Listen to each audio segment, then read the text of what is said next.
এই মানুষটাকে কি আপনারা চিনতে পারতেছেন? এই মানুষটা হচ্ছে আপনাদের প্রিয় সেলিব্রিটি ওমর অন ফায়ার। আজকে ওনার আড়িতে হঠাৎ করে ঢুকে দেখি উনি জীবনে কাউকে ফলো ব্যাক দেয় নাই, জিরো ফলোইং ছিল। আজকে ওনার আড়িতে একজনকে ফলো ব্যাক দিছে, দেখেন একজন, মাত্র একজনকে ফলো ব্যাক দিছে। ওই মানুষটা কি আমরা জানি না। তো উনি বিগত বন্যার হওয়ার আগ থেকে, নোয়াখালীতে যখন বন্যা শুরু হয়েছে এর আগ থেকে উনি একটা ভিডিও ছাড়ছে 5 দিন আগে, একটা ভিডিও ছাড়ছে, এখন পর্যন্ত আর কোনো ভিডিও পোস্ট করে নাই আড়িতে। উনি 5 দিন আগে নোয়াখালীতে গেছে মানুষকে ত্রাণ দেওয়ার জন্য, মানুষের পাশে দাঁড়ানোর জন্য।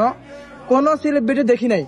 আমি দেখলাম যে 2022 সাল থেকে ওমর ভাই মানুষের সুখে দুঃখে সবসময় সবার আগে যায়। কোনো মানবতা ফেরিওয়ালা কোন সেলিব্রিটি দেখি নাই মানুষের পাশে দাঁড়াইতে। তো আজকে বিগত 5 দিন ধরেই ওমর ভাই নোয়াখালীতে, ফেনীতে, আপনারা জানেন ফেনীর মানুষের অবস্থা খুবই খারাপ।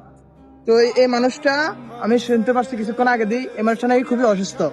মানে মানুষের পাশে সাহায্য করতে করতে, মানুষেরকে এই টান দিতে দিতে উনি অনেক অসুস্থ হয়ে গেছে।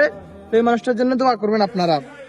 অনেকে বলবে যে এই মানুষটা খুবই অহংকারী, উনি কাউকে ফলো ব্যাক দেয় নাই, এটা বাস্তবতার পরিচয়। উনি ফলো ব্যাক দিছে একজনকে, এমনকি আরো দিবে।